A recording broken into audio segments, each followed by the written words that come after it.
Redundancy educational video by Derry Call Centre Campaign and Aegis the Union. So, Gareth, I suppose a good place to start would be if you could give us an overview of what the redundancy process entails. Okay. So first of all, redundancy itself is basically the business announcing possible intentions. So redundancy is where the business tells you it may need to take a course of action. So due to whatever circumstances they find themselves, they may need to reduce the headcount, and therefore as a result, people may lose their jobs. So nothing is confirmed as such with the initial announcement. After the announcements, in which they should outline as a stage why we got here, what mitigating actions they took to try to prevent having to take this action, and also how they plan to enact this process. You'll then enter into the consultation process. So there's kind of 2 points to this. One's the collective and the other's the individual. So from an individual employee's point of view, they'll enter into individual consultation, where again, they'll talk about how they got here, any concerns the individual may have about the process, and they'll also outline how they're going to determine who will be selected, who won't be selected for redundancy. We'll then complete the consultation process, in which case then the criteria will be applied, and we'll be informed as to who has been selected for redundancy. Once time has passed, they allow for any potential challenges. Depending on the expected exit date, the business would then issue you notice in line with that exit date. So if you're entitled to 4 weeks notice, it'll be generally issued 4 weeks prior to their planned exit date. And within that process, when would be the opportunity for the worker to engage with the process and have their say? So very much in the consultation process. So the individual consultation specifically, is there to make sure that you as an individual understand the process, and also have an opportunity to challenge the process, or challenge the decision itself to make redundancy, put forward ideas that may prevent or at least mitigate how many people will need to be made redundant, and also ensure that the criteria being used isn't just fair on a broad and general basis, but it's also fair to you as an individual, take into account your individual circumstances. So for example, and again, I don't know the exact criteria which will be applied by First Source at this stage, but it's quite common for companies to use things like your disciplinary record, attendance, performance, which on the face of it may seem like a fair criteria to use. It's measurable, it's objective, it's relevant. But then when applied on an individual basis, issues may arise.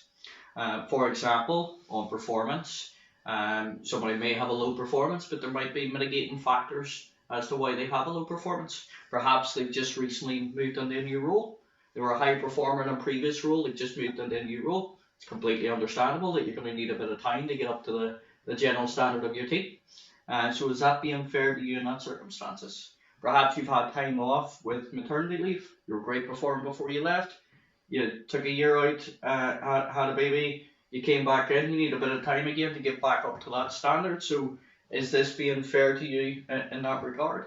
And obviously, specifically in relation to cases which involve maternity or even disabilities, then you're protected by legislation to make sure that you're not unfairly treated as a result of those. So it's important that when we're in our individual consultations, that we're challenging everything based on our individual circumstances. And in those consultations, would that be, would you imagine that be the best time to have someone in your corner, a representative or a union rep, such as yourself? 100%. Individual consultation can be very daunting, it can be stressful. If you've never been in this situation before, it can just seem overwhelming because you don't fully understand the process. And it's completely natural for people to maybe struggle to challenge and push back when they maybe feel something isn't right, but they maybe don't have the knowledge and experience to have the confidence to really push that point. And in those scenarios, it's definitely important to have somebody with you. I would always recommend, regardless of your situation, I would always recommend that you seek representation in a consultation. If you're in a trade union, then contact your trade union and they'll be able to ensure that there's a rep available to provide support you throughout the consultation process. If you're not in a union, I would encourage you to join Aegis the Union. You can join on our website www.aegistheunion.co.uk, and you will receive individual representation support throughout the consultation. There is other avenues of support through the likes of Labour Relations Agency and ACAS, but again, those are very general forms of advice. If you have concerns in terms of your own individual circumstances, those need to raise within the individual consultation, and I would strongly encourage you to make sure that somebody else is present with you during that. And of course, if people for whatever reason don't have union representation or don't want to join Aegis and receive union representation or join another union, of course, they can take a colleague in with them so that That's right. So you have the right, and this doesn't just work within consultation. In disciplinary action, you have the right to take somebody there with you. That could be somebody just to take notes for you, or a bit of moral support, or just to make sure to keep you right in terms of make sure you don't leave anything out that you may have raised. I do think nothing really substitutes for a trade union representative, just because you've got somebody who's an expert in that field, who'll be very well versed in this process. You'll often find that the trade union representatives will have a much better understanding of the redundancy and consultation processes than the management who are conducting the meetings.